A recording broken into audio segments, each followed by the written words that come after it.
सभी साथियों को नमस्कार, प्रणाम, अभिनंदन, वेलकम, जय आर श्याम, गुड इवनिंग। चेहरे दिखा रहे हैं सर, क्योंकि घर में जब थोड़ा ठीक-ठाक मामला होता है ना, तो खुशी वैसे ही आ जाती है ना? तो वो दिखाई दे रहा है कि बिज़नेस बड़ा हुआ है, नए लेवल आए हैं, नई पिनें आई हैं, तो उसका असर दिखाई देता है सर। ये स्वाभाविक स्वाभाविक सी बात है। बच्चा जब स्कूल में जाता है ना सर, और जिस दिन उसका नंबर कम आते हो, तो वो आके चुपचाप बैठ जाता है।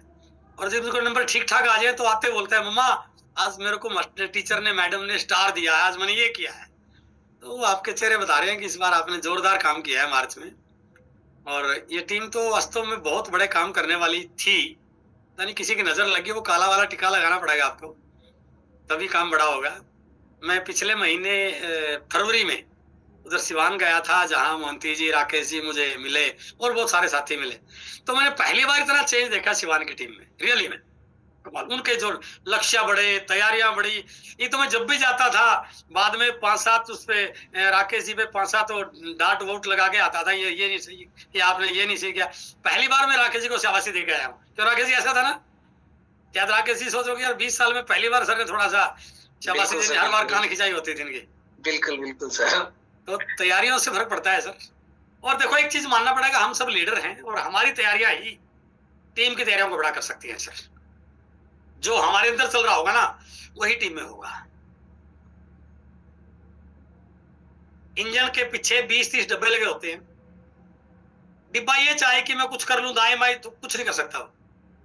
जो कुछ करेगा इंजन ही करता है सर। उसको तो लगना होता है उसके पीछे।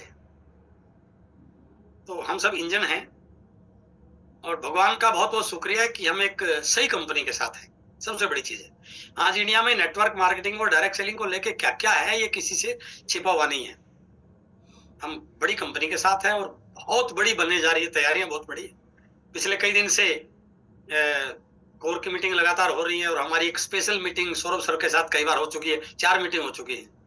वो चीजें जब हम सुनते हैं तो हमें लगता है कि यार क्या क्या से क्या होने जा रहा है। अभी 1 तारीख को मेरी मीटिंग थी रूबी एंड अबव के साथ, काउंसलिंग मीटिंग थी। 1 से 5 तक मैं काउंसलिंग बिजी रहता हूं। तो मैं एक चीज आपको, थोड़ा मेरे शब्दों को ध्यान से सुनना सर। मैं और विनोद सर नौकरी करते थे हम इकट्ठे। तो नौकरी आप जो भी मर्जी पोस्ट पे कर रहे हो, वहां पर आपकी सैलरी होती है। और हम इस साल क्या प्लान कर रहे थे सर, इस फाइनेंशियल का जो टारगेट है वो पिछले साल देखो कितना बड़ा होना चाहिए। थोड़ा सुनिए बात को। हमने घर का सामान लिया, आरसीएम को शुरू कर दिया। हम बात क्या कर रहे हैं, इस साल का हमारा टर्नओवर पिछले साल से कितना बड़ा होना चाहिए। ये ताकत कहां से आई सर? ये आरसीएम की ताकत है सर। नौकरी में व्यक्ति को अगले साल का टारगेट नहीं बनाता है, टर्नओवर नहीं बनाता है। वो इंक्रीमेंट कितना ये सोच सकता है, बट यहां पर वो अपॉर्चुनिटी है जहां आप उतना बड़ा सोच सकते हैं जिसका कभी आपने सोचा नहीं। मार्च के महीने में मेरे पीवी में बात करूं तो लगभग 3 करोड़ और 36 लाख पीवी का जंप हुआ है मार्च में, फरवरी से, जबकि लगातार कोई टारगेट नहीं था, कुछ भी ऐसी प्रमोशन नहीं थी, हर महीने ग्रोथ पे काम कर रहे थे। तो 3.25 करोड़ पीवी का मतलब हो गया 6-7 करोड़ का डीपी, और 6-7 करोड़ डीपी का मतलब हो गया 10-12 करोड़ का एमआरपी। सर मैं मीटिंग में थोड़ी देर में करता हूँ। तो आप उसको मानिए कि एक ऐसा काम जिसमें आपके बिना कुछ किए 10-12 करोड़ का जंप आ जाए। तो मैं ये चीजें आपको इसलिए बता रहा हूं कि कई बार हमें ये काम लगता है, और जब काम लगता है तो हमारी तैयारियां, हमारे एक्शन, हमारे डिसीजन वो काम के अनुसार होते हैं। बट जब हमें एक अपॉर्चुनिटी लगता है तो फिर ये हमारी सबसे पहली प्राथमिकता पर आ जाता है। और जिस व्यक्ति के आरसीएम सबसे पहली प्राथमिकता है, दुनिया की कोई ताकत उसको डायमंड जाने से रोक नहीं सकता है सर। तो मेरा आपसे कहने का निवेदन है, आप जो मर्जी कर रहे हो सर, आपकी जो मर्जी नौकरी हो, आपका जो मर्जी व्यापार हो, हम पूरी जिंदगी लगा के भी इसके अंश मात्र भी नहीं कर पाएंगे सर।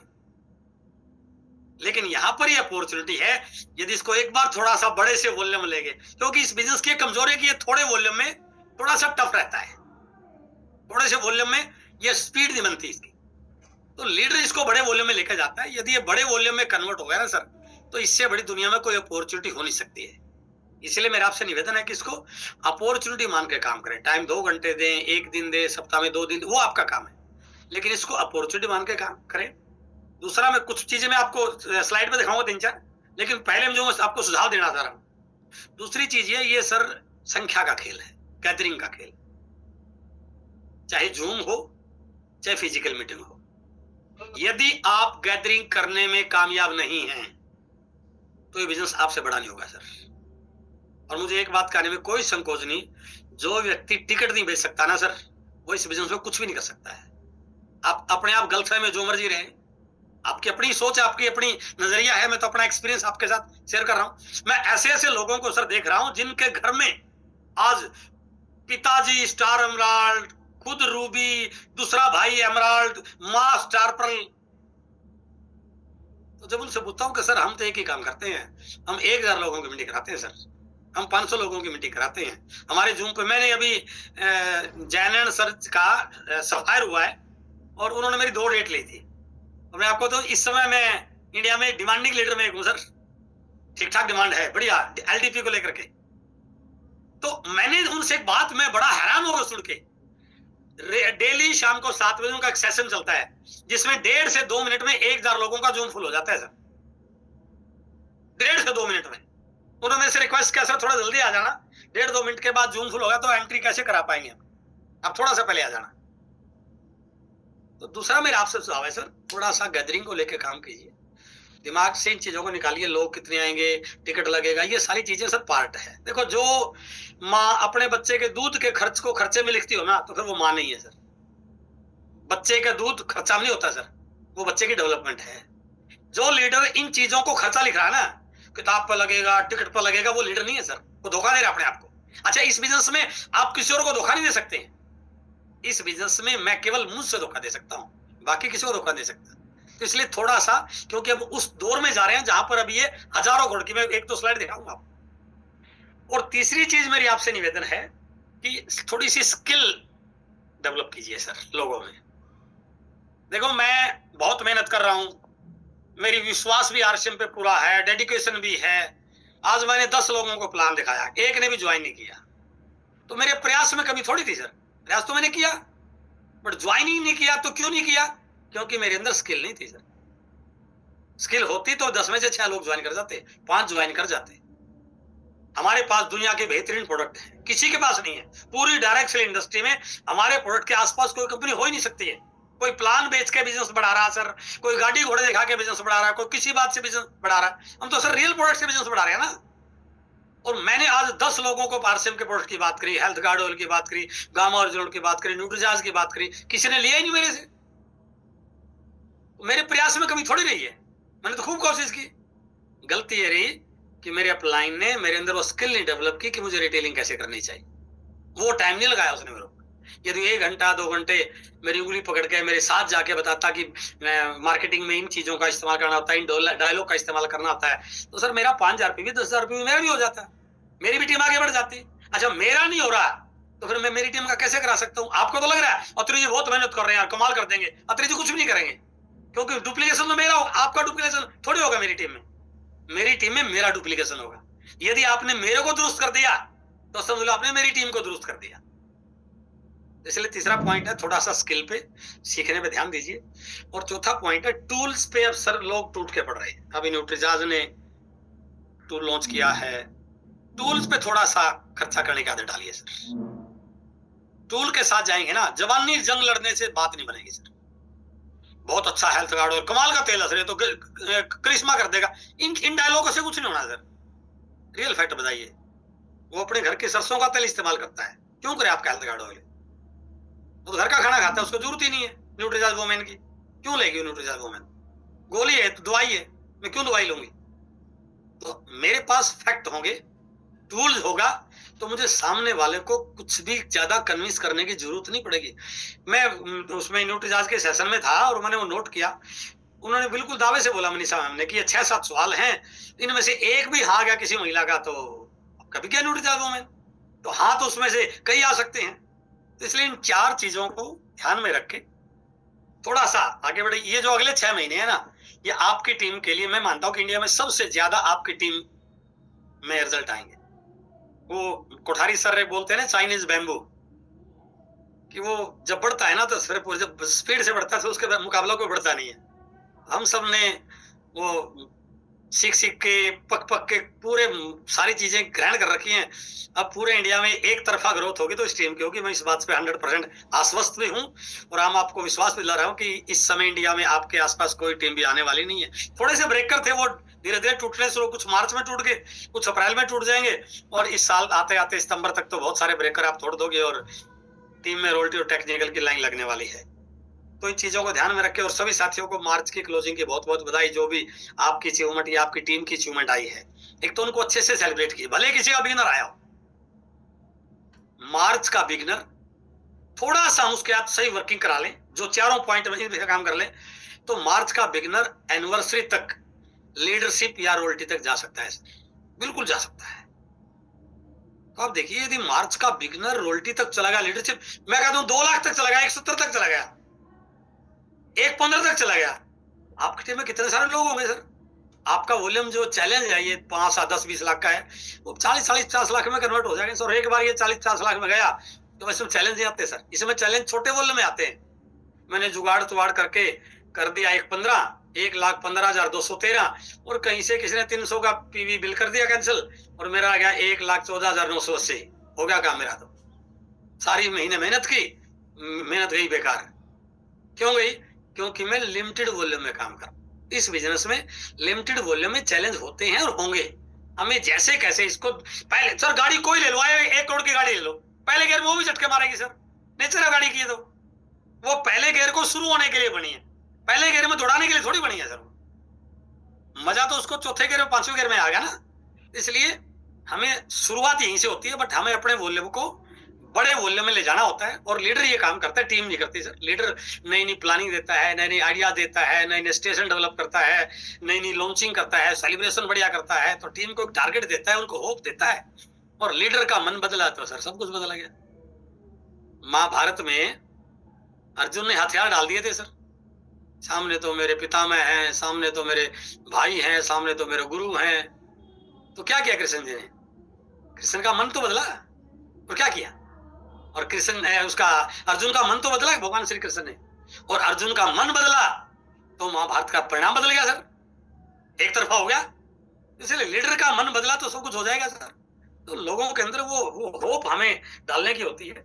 उस होप को यदि हम जिंदा कर पाए, उस पर थोड़ा सा उसको प्रैक्टिकल दिखा पाए, तो वही लोग जिनको हम मान रहे कि कुछ नहीं कर सकते, ये तो कमजोर है, वही लोग कमाल कर देंगे सर। वही लोग, सभी टीमों में वैसे ही लोग हैं, अलग किसी के पास नहीं है। थोड़ा सा उनको कनेक्शन बनाने की जरूरत होती है। और मैं कई बार ट्रेनिंग में एक टॉपिक लेता हूं कि भारत में बहुत सारे मोबाइल के कंपनियां हैं, फोन की कंपनियां हैं, लेकिन बीएसएनएल सबसे बड़ी कंपनी है, लेकिन बीएसएनएल के ग्राहक सबसे कम है। सबसे बड़ी कंपनी बीएसएनएल है क्योंकि उसकी कनेक्टिविटी थोड़ी है सर।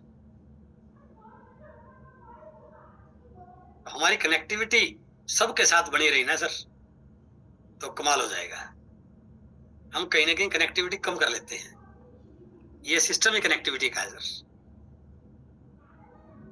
उन चीजों को ध्यान में रखते हुए मार्च के टारगेट को बेस मंथ मान के हमने अप्रैल की प्लानिंग करनी है, और अप्रैल की प्लानिंग उन पॉइंट्स पे करनी है जहां से हम टीम को गति दे सकें, बिजनेस को गति दे सकें।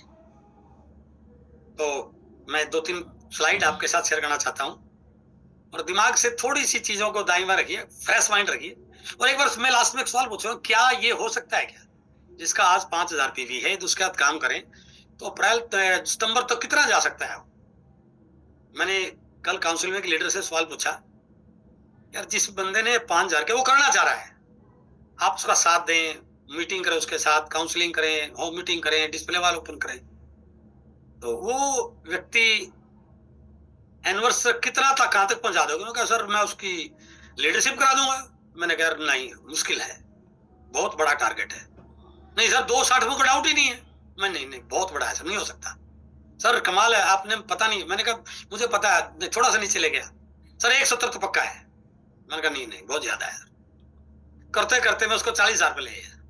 कि सर ये कोई टारगेट थोड़ी है। मैंने कोई बात नहीं, तो मेरी बात स्वीकार करो पहले। बोलते हैं कि अपलाइन की बात माननी चाहिए, अपलाइन से आर्ग्यू नहीं करना चाहिए। उनका ठीक है सर, यदि 5,000 वाले का 40,000 कर दिया, 6 महीने के बाद की बात कर रहा हूं, कितने गुना हुआ? 8 गुना।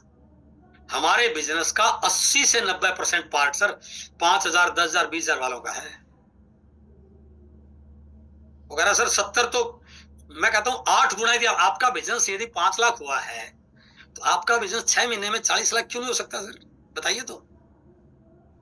और मैं 40.5 नहीं करेंगे, कोई इनको 1.15 वाला भी निकलेगा पक्का, कोई इनको 1.17 वाला भी निकलेगा, कोई 17 वाला भी निकलेगा, हो सकता है कोई 20 में पहुंचे, हो सकता है 2-4 छोड़ भी दें, मैं ये नहीं कह रहा, लेकिन एवरेज निकालिए आप। लीडर सर माइक्रो प्लानिंग करने में एक्सपर्ट होता है, और जो लीडर माइक्रो प्लानिंग नहीं कर पाता, हम करते क्या सर एक्टिविटी।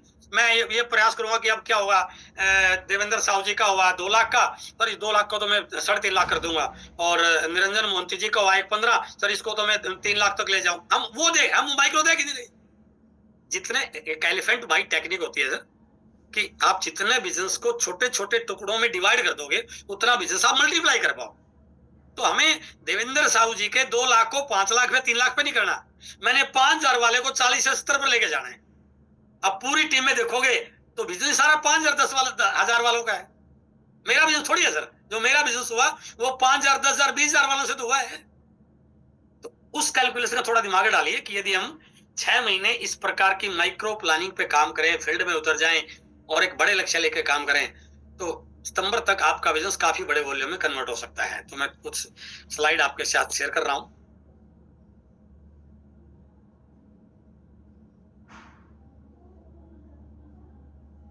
आप सबका आज की इस स्पेशल सेशन में बहुत बहुत स्वागत।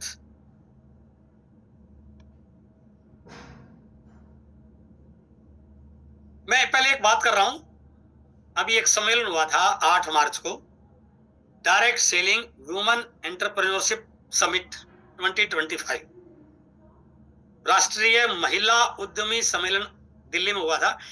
यह सेकंड समिट थी, पिछले हाल हुई थी। इसमें डायरेक्ट सेलिंग की महिलाएं आई हुई थी और 50% लेडीज उसमें आरसीएम की थी। प्रोग्राम क्या रहा मैं उस बात नहीं करूंगा, वहां पर क्या दिखाया गया मैं वो आपको बताना चाह रहा हूं, इस इंडस्ट्री का फ्यूचर। इससे पहले मैं एक चीज और आपके साथ शेयर कर रहा हूं, शायद मैंने पहले भी आपके साथ शेयर किया हो। 11 जनवरी को एक मीटिंग होती है दिल्ली में, सरकार के द्वारा बुलाई गई। पहले डायरेक्ट सेलिंग सरकार के पास जाती थी, अब सरकार डायरेक्ट सेलिंग इंडस्ट्री के पास आ रही है। उस मीटिंग में जो डायरेक्ट सेलिंग के स्टेक होल्डर्स उनको बुलाया गया, कई सारी कंपनीज थी, और उस इवेंट का एजेंडा था, मेरे शब्दों को सुना सर आप ध्यान से, कि भारत सरकार की ये प्लानिंग है कि भारत दुनिया की तीसरी अर्थव्यवस्था बने, $5 ट्रिलियन की इकोनॉमी भारत बने। लेकिन हमने सारी चीजों को चेक कर लिया, यदि भारत तीसरी अर्थव्यवस्था बनेगा तो उसमें डायरेक्ट सेलिंग का बहुत बड़ा रोल होने वाला है। यानी कि सरकार इस चीज को मान चुकी है कि इस इंडस्ट्री का टर्नओवर बहुत बड़ा होता है, क्योंकि दूसरे कंट्रीज में हो रहा है। पहले तो इस पर कोई फोकस नहीं था, सरकार इसको मानती थी तो मेंबर बनाने की स्कीम में है। अब जैसे जैसे इंडस्ट्री थोड़ी बड़ी हुई तो पता लग गया कि तो बहुत बड़ी इंडस्ट्री है। तो 8 मार्च को ये सम्मेलन हुआ, इसमें दिल्ली की मुख्यमंत्री रेखा गुप्ता जी थी, उत्तराखंड के मुख्यमंत्री पुष्कर धामी जी थे, भूतपूर्व केंद्रीय मंत्री स्मृति ईरानी जी थी, उसमें बहुत सारी कंपनियों के एमडी थे, और बहुत सारे उसमें हमारे प्रवीण खंडेलवाल जी थे, सांसद दिल्ली के, जो हमारे एक भारत की लोकसभा में हमारे जो एक रिप्रेजेंटेटिव हैं डायरेक्ट सेलिंग के। और एक चीज और मैं आपको शेयर करना चाह रहा हूं, अमेरिका के जो इस समय राष्ट्रपति हैं वो डायरेक्ट सेलिंग के व्यक्ति हैं सर। उन्हीं डायरेक्ट सेलिंग की वजह से दोबारा उनको शासन में आने का मौका मिला है, और आते ही उन्होंने पूरे वर्ल्ड की डायरेक्ट सेलिंग के लिए एक कमेटी गठित कर दी है। तो चीजें पूरी दुनिया में डायरेक्ट सेलिंग को लेकर बदल रही है। तो इस मीटिंग में क्या रहा वो 3 चीजें आपके यहाँ शेयर कर रहा हूं, फिर आप देखिए कि भविष्य कितना बड़ा होने जा रहा है। ADSCI एक संस्था बनी है जो डायरेक्ट सेलिंग के हितों को सरकार तक पहुंचाने के लिए, डायरेक्ट सेलिंग की आवाज को सरकार तक पहुंचाने के लिए जो संस्था काम करके, उसका नाम है ADSCI। ADSCI के जनरल सेक्रेटरी स्टेज पर थे और उन्होंने स्पेशली बोला ये ऑन रिकॉर्ड चीजें हैं। क्या बोला, मेरी बातों को सुनना ध्यान से। उन्होंने ऑन रिकॉर्ड स्टेज पर बोला कि माननीय मुख्यमंत्री महोदय, बहुत सारे सरकारी अधिकारी और मंत्रीगण, मैं आपका थोड़ा ध्यान लाना चाहता हूं इस इंडस्ट्री की ओर। ये क्या करेगी उस पर जाने से पहले क्या किया हमने वो आपको बताना चाहता।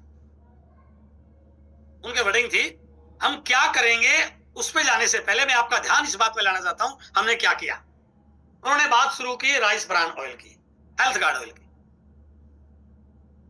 उन्होंने कहा, माननीय मंत्री जी, दुनिया में एक ऐसा तेल है जो क्रिस्माई प्रोडक्ट है जिसका नाम है राइस ब्रान ऑयल। जापान जैसे देश में उस तेल को हार्ट ऑयल के नाम से जाना जाता है, बट भारत में क्योंकि वो तेल इतना बढ़िया है कि उसके घर में यूज होने के बाद बीमारियां घर में रहती नहीं है, बहुत सारी बीमारियां खत्म हो जाती हैं, तो इसलिए उस तेल को, ताकि आम लोगों तक नहीं पहुंचे, इस बात का प्रचार प्रसार किया गया कि ये तो साबुन बनाने में काम आता है, तो ग्रीस बनाने में काम आता है, ताकि लोग उसको लेना। ये डायरेक्ट सेलिंग इंडस्ट्री की ताकत है कि राइस ब्रान ऑयल को, हेल्थ गार्ड ऑयल को घर घर पहुंचाने का यदि काम किया है तो डायरेक्ट सेलिंग इंडस्ट्री ने किया है। आज यदि हेल्थ की कंडीशन कुछ हद तक ठीक ठाक है, उसमें इस प्रोडक्ट का बहुत बड़ा रोल है। दूसरी बात उन्होंने कही, सर ये बात अपने आप में कितनी बड़े मायने रखती है सर गवर्नमेंट के सामने। दूसरी बात उन्होंने कही, आज फार्मा इंडस्ट्री बहुत बड़ी हो चुकी है और आने वाले समय इंडस्ट्री और बड़ी हो रही है, क्योंकि बीमार लोगों की संख्या लगातार बढ़ रही है, बीमारियां लगातार बढ़ रही हैं। तो दूसरा पॉइंट उन्होंने बताया कि आज फार्मा इंडस्ट्री के व्यक्ति या डॉक्टर, हर डॉक्टर जब भी किसी व्यक्ति को दवाई देता है, उसकी पर्ची लिखता है, सब्सक्रिप्शन देता है, तो उसकी सब्सक्रिप्शन में वो मल्टीविटामिन जरूर लिखता है, क्योंकि उसको पता है इसकी जरूरत है उसको। लेकिन फार्मा इंडस्ट्री का कोई भी व्यक्ति न्यूट्रिशन को प्रमोट नहीं करता है, न्यूट्रिशन को प्रमोट नहीं करता है। पर्ची में लिख देगा ये गोली खा लिए, लेकिन न्यूट्रिशन को प्रमोट नहीं कर रहा हो। क्यों नहीं कर रहा? क्योंकि यदि न्यूट्रिशन प्रमोट हो गया तो बीमारियां बढ़ेंगी नहीं। आज बहुत सारी बीमारी इसलिए है ना, मिलावट है या पोषक तत्वों की कमी है। तो उन्होंने बोला, मैं आपका ध्यान इस बात पे लाना चाहता हूं कि हमने ना केवल न्यूट्रिशन को प्रमोट किया, भारत के एक आम किसान व्यक्ति को, अनपढ़ व्यक्ति को न्यूट्रिशन का ट्रेनर बनाया, जो लोगों में जाके, गांव में जाकर के न्यूट्रिशन की जानकारी दे। ये हमारी दो बहुत बड़ी अचीवमेंट रही है। अब उन्हें बात की तीसरी, हमारा टर्नओवर अभी बहुत बड़ा नहीं हुआ, हम सारे 22-25 हजार करोड़ की इंडस्ट्री हैं और इसलिए सरकार का ध्यान नहीं है, क्योंकि इंडस्ट्री हमारा बहुत बड़े वॉल्यूम की नहीं है। हम आपसे वादा करते हैं, आप थोड़ा हमें सपोर्ट कीजिए, गलत कंपनियों पर अंकुश लगाइए। अगले 2 से 3 साल में ये इंडस्ट्री भारत में 2 लाख करोड़ का टर्नओवर करने वाली है। यानी कि ये 2 लाख करोड़ की बात सरकार के सामने बोली जा रही है। सर तो मैं क्या बताना चाह रहा हूं, अब ये इंडस्ट्री उस दौर में जा चुकी है जहां ये लाखों करोड़ों की बात प्रैक्टिकल होने की संभावना शुरू हो चुकी है। इसलिए मेरी आपसे निवेदन है कि अब थोड़ा सा अपनी तैयारियों को बड़ा कीजिए, आप अपनी प्रायोरिटीज को बदलिए, अपने डिसीजन बड़े लीजिए और अपनी टीम को, अपने लेवल को बड़ा करके दिखाइए। चीजें अब पूरी तरह से बदल चुकी है। आप देखिए ना, कंपनी हर महीने करोड़ों रुपए उन लोगों को तनख्वाह दे रही है जो फील्ड में डिस्ट्रीब्यूटर नहीं है, वो जो पीयूसी को जाकर संभाल रहे हैं, कोई हमारा मैनेजर है, कोई एरिया मैनेजर है, कोई कुछ देख रहा है। उसकी जरूरत क्या थी सर? जरूरत इसलिए है क्योंकि ये लाखों करोड़ का टर्नओवर होगा, बट इसमें सबसे बड़ा आरसीएम का हो, इसलिए आरसीएम ने महीने के करोड़ों रुपए लगाना मुनासिब समझा, डिस्ट्रीब्यूटर को कमीशन देने से अलग। तो वो तैयारियां सारी इतनी बड़ी हो रही हैं, तो हमें उन तैयारियों के अकॉर्डिंग अपनी तैयारी को मैच करना पड़ेगा, अपने परिणामों को उससे अकॉर्डिंग लाना पड़ेगा और अपनी टीम के लोगों को अच्छे मुकाम पर लाने के लिए हमें काम करना पड़ेगा। मैं आपको अगले 6 महीनों का एक थोड़ा सा रोड मैप दे रहा हूं, यदि आप उसको समझ जाएं और उस पर काम कर लें। मैं ये नहीं कह रहा कि मेरी प्लानिंग परफेक्ट है, बिल्कुल नहीं कह रहा। मेरा कहने का भाव अर्थ है, प्लानिंग कितनी भी परफेक्ट हो, यदि वो एक इंप्लीमेंट नहीं हो रहा तो कोई काम की नहीं है। प्लानिंग भले ही सिंपल हो, बट ऊपर से नीचे तक एक आवाज में जा रही है, तो वही करिश्माई प्लानिंग बन सकती है। ये चीज इस इंडस्ट्री में काम करते हैं, क्योंकि डुप्लीकेशन इस इंडस्ट्री का आत्मा है। अगले 6 महीने में क्या वर्किंग होनी चाहिए उस पे लेके मैं बात कर रहा हूं। उससे पहले मैं एक चीज बताना चाह रहा हूं कि आरसीएम एक बड़ा जहाज बन चुका है सर, बड़ा जहाज बनने जा रहा है। हमें कारपोरेट कल्चर को समझने की जरूरत है। अब हमारे तरीकों से काम नहीं होगा सर, हमें कारपोरेट कल्चर को समझना पड़ेगा। हमारी शैली, हमारी भाषा, हमारा एटीट्यूड, हमारी वर्किंग स्टाइल, हमारे तरीके को जानने की जरूरत है सर। और जो मैं अभी बोल रहा था, हमें टूल्स के साथ काम करने की आदत डालने की जरूरत है, नहीं तो बड़े परिणाम नहीं ला पाओगे आप। घिसी पिटी 6 महीने में उल्टी आ जाएगी, अब 3% हुआ सर, फिर देखूंगा मैं आगे 4.5% करूंगा, ये पुरानी बातें हो चुकी हैं सर। अब टूल्स को प्रमोट कीजिए, टूल के साथ काम कीजिए। अपनी सोच को, अपने तरीकों को बदलने की जरूरत है, क्योंकि हमें और हमारे परिवार को आरसीएम की जरूरत है। आरसीएम को हमारी जरूरत है या नहीं मालूम नहीं मुझे, वो तो मैं कैसे डिसाइड कर सकता हूँ, लेकिन ये हमें पता है कि हमें आरसीएम की जरूरत है, हमारे परिवार को, हमारे बच्चों को आरसीएम की जरूरत है। हमारी क्या वर्किंग स्ट्रेटजी होनी चाहिए? पहली चीज तो ये है कि अगले 6 महीने का आपका लक्ष्य होना चाहिए। मैं ये नहीं कहा अगले महीने उल्टी आ जाएगी। मेरा पिछले महीने 20,000 था, तो इस महीने वो 40 ना भी हो, लेकिन 20,000 से 2, 40 रुपए ऊपर तो हो। मैं ऐसी तो प्लानिंग करूं। इसलिए अगले 6 महीनों में आप काम करके मिशन एनिवर्सरी में, मिशन सिल्वर जुबली में आप अपने आप को या अपने कोर लीडर्स को, जो आपके मेन लीडर, उनको कहां पर देखना चाहते हैं, उसका फैसला आपको आज करना पड़ेगा सर। एकाएक कुछ होने वाला नहीं है, क्योंकि प्लानिंग वही आप कर पाएंगे, उसी के अकॉर्डिंग एक्शन ले पाएंगे, उसी अकॉर्डिंग डिसीजन ले पाएंगे जो आज आप नक्शा बना लोगे। नक्शा नहीं बना तो प्लानिंग क्या करोगे? गए सुबह सारा दिन घूम के आगे, रात को आगे सो गए, फिर अगले दिन निकले, सारा दिन घूम के, आपको पता नहीं है मुझे क्या करना चाहिए था। तो इसलिए एक रोड मैप बनाइए, टारगेट लीजिए, बड़ा टारगेट लीजिए। और हमेशा इस इंडस्ट्री में एक चीज बोली जाती है, जो टारगेट आपके नींद ना उड़ाए, जो टारगेट लिख के आपकी होश ना उड़े, जिस टारगेट लेके आपके रोंगटे खड़ा ना हो, वो टारगेट नहीं होता सर। इजी अचीव होने वाला लीडर का टारगेट नहीं होता सर। मैं ये कह सकता हूं कि पता नहीं होगा कि नहीं होगा, लेकिन आपका जो अंदर शक्ति है ना, जिसको बोलते हैं हिडन पावर, वो बाहर तभी आएगी सर जब चैलेंजिंग टारगेट होता है। भगवान ने हर व्यक्ति के अंदर असीम ताकत दी हुई है, बट भगवान ने एक चीज और दी है, वो असीम ताकत नॉर्मल मोड में कभी एक्टिव नहीं होती है, वो एबनॉर्मल मोड में एक्टिव होती है सर। मैं कई बार एग्जांपल देता हूं, एक व्यक्ति 60 साल का है और वो किसी 25 साल के लड़के के साथ उसकी दौड़ की बात करोगे, यार मैं इतना थोड़ी दौड़ सकता हूँ, मेरे अंदर इतनी हिम्मत नहीं है, तो 60 साल का हो चुका हूं मैं। बट बाई चांस किसी दिन वो आ रहा था, पीछे को पागल कुत्ता लग लिया। अब वो पागल कुत्ते को ये कहेगा कि भैया मेरी उम्र 60 साल है, तो कहीं और जा। उसको पता है छोड़ने वाला नहीं है। अब वो पूरी ताकत लगा के उसके हाथ आने वाला नहीं है। तो ताकत कहां से आ गई सर? क्योंकि चैलेंजिंग पीरियड था, चैलेंजिंग टास्क था।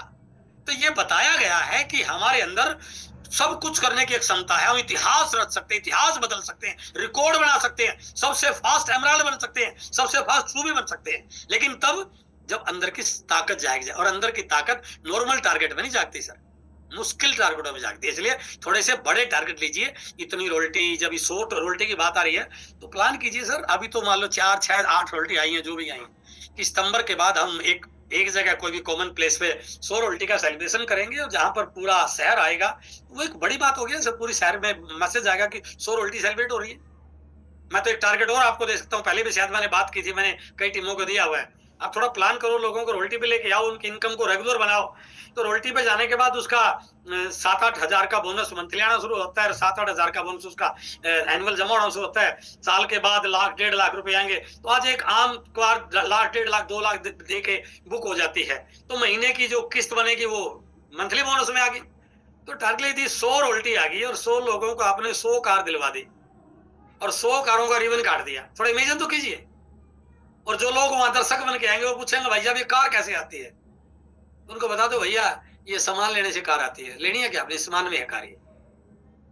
तो वो तब होता है ऐसी इस प्रकार की चीजें जब हम बड़े लक्ष्य ले। इसलिए तो बड़े लक्ष्य बनाइए कि आपका क्या लक्ष्य है। आप टेक्निकल है तो कहाँ जाना चाह रहे हैं, रोल्टी पे तो कितनी टीम की रोल्टी लाना चाहते हो, उसके लिए तो 6 महीने की एक वर्किंग स्ट्रेटजी मैं आपके साथ शेयर कर रहा हूँ। पहले तो ये हमारा कमीशन स्लैब है, इसके अकॉर्डिंग हमें ये सबको पता, सारे अचीवर हैं यहाँ पे। लेकिन मैं जो चीज आपको बताना था वो ये है कि हम पीवी के बिजनेस में है, इस बात को हमें याद रखने की जरूरत है। हम बात करने के बिजनेस में नहीं है, हम मीटिंग करने के बिजनेस में नहीं, हम व्हाट्सएप पे मैसेज भेजने के बिजनेस में नहीं, हम ताली बजाने के, ये हमारी एक्स्ट्रा एक्टिविटी है।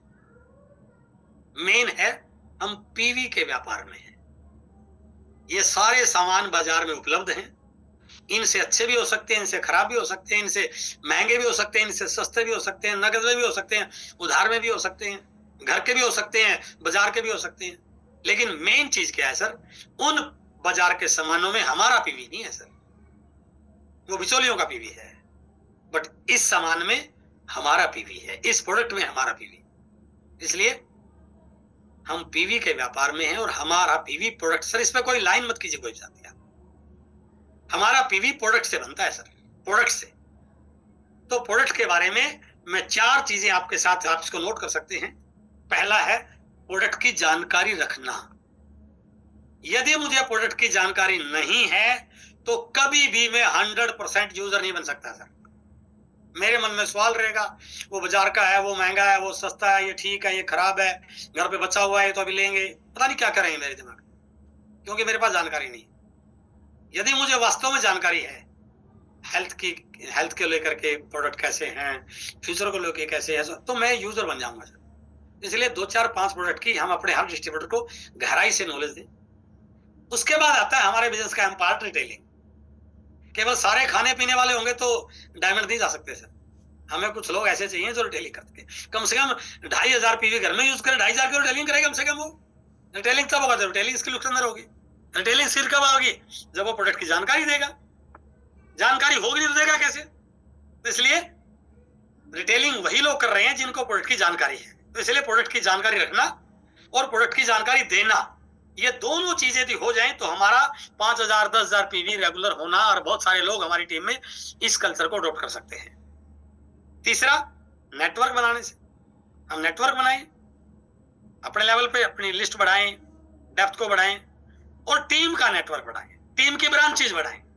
ये दिमाग में लाए नहीं है किसकी बी है, सी है, हमें क्या लेना सर? हमारी टीम है। हमारी टीम में कोई भी व्यक्ति कहीं भी एक्टिव है, किसी की बी में है, बी की बी की बी की बी की बी, हमें क्या लेना सर उससे? हमारी टीम है, हमारा लीडर है, हमें उसको बढ़ाना। यदि वो सिंसियर है, बिजनेस को लेकर गंभीर है, तो बिना कोई और किंतु परंतु दिमाग लगाए उसी के साथ वही काम करना, उसको बढ़ाना चाहिए। वहां पर हो सकता है उसका अपलाइन आज सीरियस ना हो, रोटी के बाद सीरियस हो जाएगा सर। टेक्निकल बाद क्या फर्क पड़ेगा, हमारा तो बिजनेस बढ़ रहा है ना। इसलिए अपना नेटवर्क बनाने से और अपनी टीम का नेटवर्क बढ़ाने से हमारा पीवी बनता है। ये चारों एक्टिविटी आपकी टीम में हो। यदि इनमें से कोई भी मिस हो रही है तो फिर पीवी उतना नहीं बढ़ेगा जितना हम चाह रहे हैं। रिटेलिंग नहीं हो पा रही है क्योंकि प्रोडक्ट की जानकारी देने वाला कोई है ही नहीं है। प्रोडक्ट पे बात तो करता ही नहीं कोई भी। यूजर नहीं है क्योंकि उनको पता नहीं है कि यार ले लेंगे, कर लेंगे, जो भी है। और नेटवर्क बनाने के लिए मैं लिस्ट नहीं बना रहा हूं, और मीटिंग नहीं कर रहा हूं, मीटिंग में लोगों को लेकर आ रहा हूं। और टीम का नेटवर्क इसलिए बना रहा है क्योंकि मुझे पता ही नहीं किसकी बी में कितना हो रहा है, आगे मैं निकालूं। तो लैग स्ट्रक्चर पे काम नहीं करेंगे तो और एक चीज और आप नोट कीजिए, बड़ा बिजनेस तब होगा सर बहुत सारे लोगों की बी लैग बढ़वाओगे आप लीडर हैं सारे, ये नोट कीजिए आप। जितनी ज्यादा लीडरों की बी लैग बढ़ेंगी उतना उनका वॉल्यूम बढ़ेगा, उतने अचीवर बनेंगे। हाँ, उसको सिंसियर बनाइए, उसको ओबीडियंट बनाइए, उसको अपलाइन से मिलवाइए, उसकी स्किल डेवलप कीजिए। बट यदि ब्रांचेज नहीं बढ़ रही हैं तो डंडा खड़ा है, वो स्ट्रक्चर थोड़ी है, ट्री थोड़ी है। तो इसलिए नेटवर्क बनाइए और टीम का नेटवर्क बड़ा कीजिए, स्टेशन बढ़ाइए, आउट ऑफ टाउन जाके काम कीजिए। हमें पीवी क्रिएट करना सीखना है। और यदि हम अगले 6 महीने की सही ढंग से प्लानिंग करें तो मेरा मानना है जो आज का आपका वाइटल है, अगले 6 महीने की प्लानिंग वो आपको आपकी टीम का रोयल्टी और टेक्निकल अचीवर बना सकती है। उसकी 6 महीने की प्लानिंग तो क्या करना है, जो बात मैंने शुरू में की थी उस पर दोबारा आ रहा हूं। एक बार थोड़ा सा नजर दौड़ाइए कि आपकी टीम में 31 मार्च को जो बिजनेस हुआ उसमें कितने लोगों का बी लैग में 5,000 हुआ, कितने लोगों का 10,000 हुआ, कितने लोगों का 20,000 हुआ। जो वाइटल वाले हैं वो 2,000 का भी मान सकते हैं, कितने लोगों का 2,000 या कितने लोगों की बी लैग ओपन हुई। इनकी आप लिस्ट बनाइए, इनका एक पेपर पर अलग लिखिए, सिर्फ जवानी नहीं, पेपर पे एक डायरी में नाम लिखिए, नाम, आईडी नंबर, मोबाइल नंबर, है ना, और पीवी कितना है। और फिर इनके साथ मिलिए, अपलाइन को मिलवाइए, काउंसलिंग कराइए, अलग से ग्रुप बनाइए। उनको कहिए सर मैं आपके साथ गंभीरता से बात करने के लिए आया हूं और मैं आपको लेके बहुत गंभीर भी हूं, और मेरा मानना है आप अगले 6 महीनों में मेरी टीम के बहुत बड़े लीडर बनने वाले हैं। यदि आप थोड़ा सा प्लानिंग करो, थोड़ा सा फोकस बढ़ाओ, थोड़ी सी प्रायोरिटी बढ़ाओ, आपको पता चलेगा उनमें से। यदि आप उन पर थोड़ा फोकस करें तो 6 महीने के बाद काम करते करते 6 महीनों के बाद जो 6 महीने बाद होगा, जो 5,000 पीवी वाला है वो 1,15, 1,70, 2,60, 3.5, पता नहीं क्या क्या आप मान सकते हैं, लेकिन 70,000 पीवी तक जा सकता है। सारे नहीं जाएंगे, बहुत सारे चले जाएंगे, कुछ 40 तक चले जाएंगे। इसको मल्टीप्लाई देख रहे हैं कितना गुणा हो गया। तो 10,000 पीवी वाला, 20,000 पीवी वाला, क्योंकि आपका 80 से 90% बिजनेस 5, 10 और 20 में बिखरा हुआ है सर। तो आप देखिए, जो यदि आप ऐसा कर पाए, उनको अलग निकाल पाए, उनके साथ वर्किंग कर पाए, तो जितने आपके 5000 पीवी करने वाले हैं उनको ठीक कीजिए आप। यदि आपकी टीम में 5000 पीवी करने वाले 20 लोग हैं, तो 6 महीने बाद 20,000 वाले का बिजनेस देखें तो आपको 10, 12, 14, आपको 8% करना नहीं पड़ेगा सर, ऑटोमेटिक होना शुरू हो जाएगा ये। और इसकी अप्रैल से शुरू करेंगे तो अप्रैल में कुछ बढ़ेगा, मई में कुछ बढ़ेगा, जून में कुछ बढ़ेगा। तो मेरा कहने का मतलब है, मार्च का स्टार्टर भी सितंबर तक आरसीएम का रॉयल्टी जेवर बन सकता है, बिल्कुल बन सकता है। तो इसके लिए कौन सी स्ट्रेटजी अपनानी है, मैं एक वो आप उस पे कितना काम करेंगे, या आपने एक बार अपने अपलाइन से इसको जरूर आप फाइन ट्यून करा लें, क्योंकि मैंने बात नहीं की, मैं वैसे आपके सामने एक प्लानिंग दे रहा हूं। लेकिन मेरा मानना है कि वो प्लानिंग, उसमें कोई मिस्टेक हो ही नहीं सकती, क्योंकि मैंने कई टीमों में इंप्लीमेंट किया। मैंने एक लीडर के साथ इंप्लीमेंट किया था, मेरी टीम के लगभग 7 महीने पहले। वो लीडर मेरे पास आया, उसका टेक्निकल था और बिजनेस इस ढंग से उसका गिरा कि 170 तक आ गया वो। तो मैंने उससे बात की, वो आया, सर मुझे आपका टाइम चाहिए। तो मैं गुड़गांव में रहता हूँ, एक कैफे हाउस में हमने मीटिंग की। तो मैंने कहा, देखो आपके लीडर का मनोबल कमजोर हो चुका है इस समय। यदि आप उन लीडरों को रॉयल्टी टेक्निकल का टारगेट दो, वो स्वीकार ही नहीं करेंगे, क्योंकि उनको लग रहा है जा ही नहीं सकता मैं। अब आप प्रोडक्ट पे बात कीजिए, उन लीडरों के मोटिवेट होने के कारण ढूंढिए। तो मैंने उसको 2500 पीवी की प्लानिंग दी कि आप ये सुनिश्चित कीजिए कि एक व्यक्ति यदि काम करे, उसके नेटवर्क में 5, 7, 10 लोग हों, वो लगातार फील्ड में भी जाए, अपलाइन से मिले, जूम में आए, सेमिनार करे, डिस्प्ले वाल ओपन करे, मीटिंगों में लोगों को लेके जाए, और वो अगले 3 महीने तक अपने नेटवर्क को बढ़ाता रहे।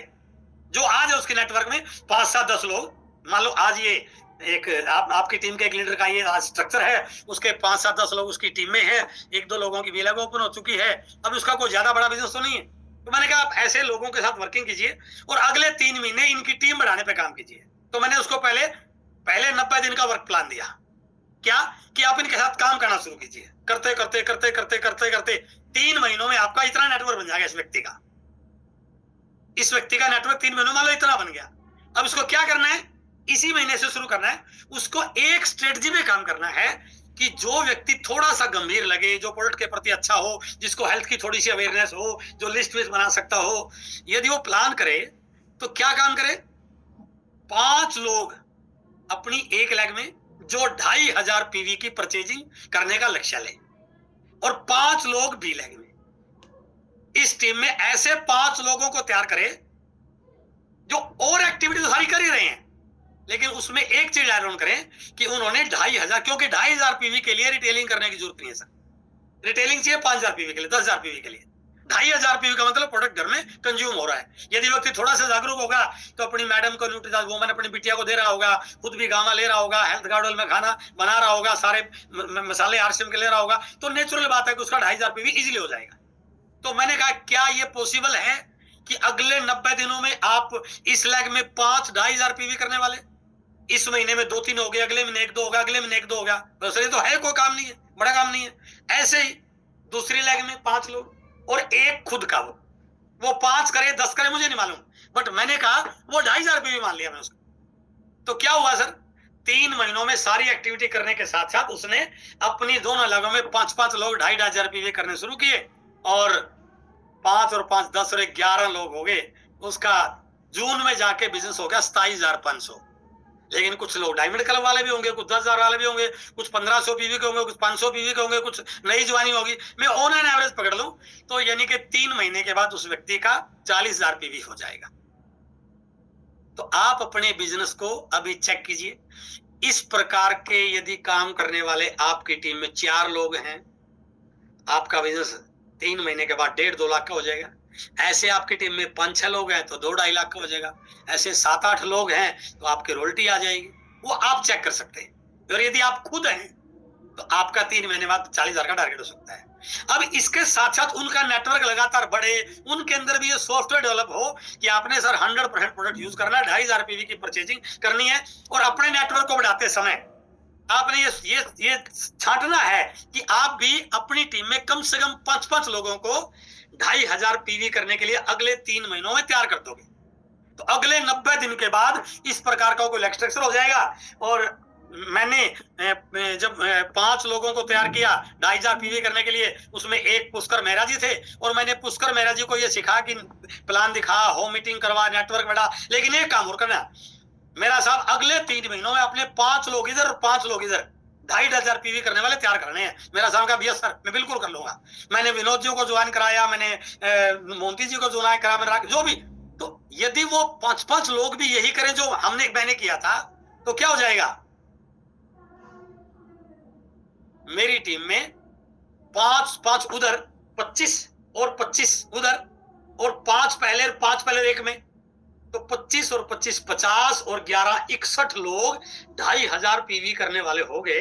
और बिजनेस का पीवी बना सर 1,52,500, और कुछ 10,000 पीवी करने वाले होंगे, कुछ 5,000 पीवी करने वाले होंगे, कुछ नई ज्वाइनिंग, कुछ 1,500 भी। ऑन एवरेज बात करें तो लगभग 1,70,000 पीवी मेरा हो गया सर 6 महीने बाद। आपकी टीम के उस व्यक्ति का हुआ जिसके नेटवर्क में भी कोई बहुत बड़ा वॉल्यूम नहीं था, क्योंकि आपने फोकस किया उसके ऊपर। तो 6 महीने बाद आपकी टीम में कितने सारे लोग ऐसे हो सकते हैं। और यदि आपके स्तंभर को लेकर टारगेट बड़े हैं, तो जो व्यक्ति पिछले 3-4-5 महीनों से 2,500 पीवी कर रहा है, यदि वो स्तंभर में 5,000 पीवी कर रहा है तो कौन सी आफत आ जाएगी सर? उसके टेली करवा देंगे। तो यदि आप उसको स्तंभर में 2,500 की बजाय 5,000 पीवी करा लो तो 1,70 वाले का 3.5 उल्टी हुआ कि नहीं? तो आप थोड़ा सा इमेजिन तो कीजिए, आज आपकी डेप्थ में जो व्यक्ति का स्ट्रक्चर बिल्कुल आपके डेप्थ पॉइंट का, जिस व्यक्ति का स्ट्रक्चर आज इतना है, यदि आप इसके साथ काम करो तो 6 महीने के बाद ये पॉइंट 3.5 लाख तक पहुंच सकता है। तो थोड़ा सा बड़े विजन के साथ काम कीजिए सर। इसके ऊपर के जो लोग हैं, क्या वो 6 महीने में 15 भी नहीं कर पाएंगे, 170 भी नहीं कर पाएंगे? तो आप कैलकुलेट तो कीजिए सर, आपकी टीम में सितंबर तक कितने लोगों की रोल्टी आ जाएगी। तो जो हर महीने ग्रोथ का टारगेट टीसीएस दिया वो क्यों नहीं हो पाएगा? जरूरत है माइक्रो प्लानिंग करने की। नेटवर्क मार्केटिंग में अक्सर ये कमी लगा लो, ये हमारी लापरवाही लगा लो, ये हमारा कोई जो भी मर्जी कह सकते हैं, हम माइक्रो प्लानिंग पर कभी बात नहीं करते। बिना माइक्रो प्लानिंग के कभी बड़े रिजल्ट नहीं आते सर। दिल्ली में आम आदमी पार्टी की सरकार थी सर, पूरे एक्सपर्ट, पूरे मीडिया सब ये कह रहे थे ये पार्टी जा नहीं सकती है। और आप स्टेटमेंट सुना केजरीवाल जी का, उन्होंने बोला था नरेंद्र मोदी को दोबारा जन्म लेना पड़ेगा दिल्ली में सरकार बनाने के लिए। फिर क्यों आ गई सर बीजेपी सर? कैसे आ गई? Micro planning. उन्होंने हर वो काम किया, क्योंकि जो बीजेपी का वोटर था वो कभी बाहर आता ही नहीं था। उन्होंने टैक्स को लेकर के यमुना जी को साफ करने के लिए ऐसी ऐसी चीजें लेके आए कि लोगों को लगा यार ये तो हमारे काम की चीज है। तो यदि आप उन लोगों के साथ थोड़ी सी प्लानिंग कर लो तो वो सितंबर में 5,000 पीवी क्यों नहीं कर सकते सर? बिल्कुल कर सकते हैं। और कर लिया तो ये पॉइंट आपका सितंबर तक 3.5 लाख पहुंच गया। तो इससे ऊपर तो आपके बहुत सारे लोग हैं सर, और उन लोगों को आप थोड़ा सा फाइन ट्यून करके लग रहे, लेकिन उसके लिए जरूरत है सर कि आपने 6 महीने पागल बनकर काम करना पड़ेगा सर। चंट चलाक बनके या होशियार बनकर काम होने से वाला नहीं है। फिर तो आपकी रोल्टी आ सकती है। यदि आप चाहते हैं कि मुझे मेरी रोल्टी चाहिए, टीम से कोई लेना नहीं है, फिर तो आप जो मर्जी करो। और यदि आप चाहते हैं नहीं सर मुझे तो कई साल हो गए, कई महीने हो गए हैं, बड़े बिजनेस में वॉल्यूम में काम करना है और आगे टेक्निकल जाना है, तो फिर मेरी आपसे निवेदन है कि इस पॉइंट को यदि आप 3.5 तक कर पाए तो 100% उस क्लोजिंग में 6 महीने लगातार बिजनेस बढ़ेगा, हर महीने ग्रोथ आएगी। इस साल हमारी रथ यात्रा निकल रही है, हमारा कंपनी के बहुत सारे यूएलपी प्रोग्राम हो रहे हैं। उन सारी चीजों को आप फोकस करोगे तो ये साल 2025 आपके लिए किसी चमत्कार से कम रहने वाला नहीं है सर। मुझे पूरा विश्वास है, क्योंकि इस टीम में सारे के सारे बहुत टैलेंटेड लीडर हैं, अनुभवी लीडर हैं।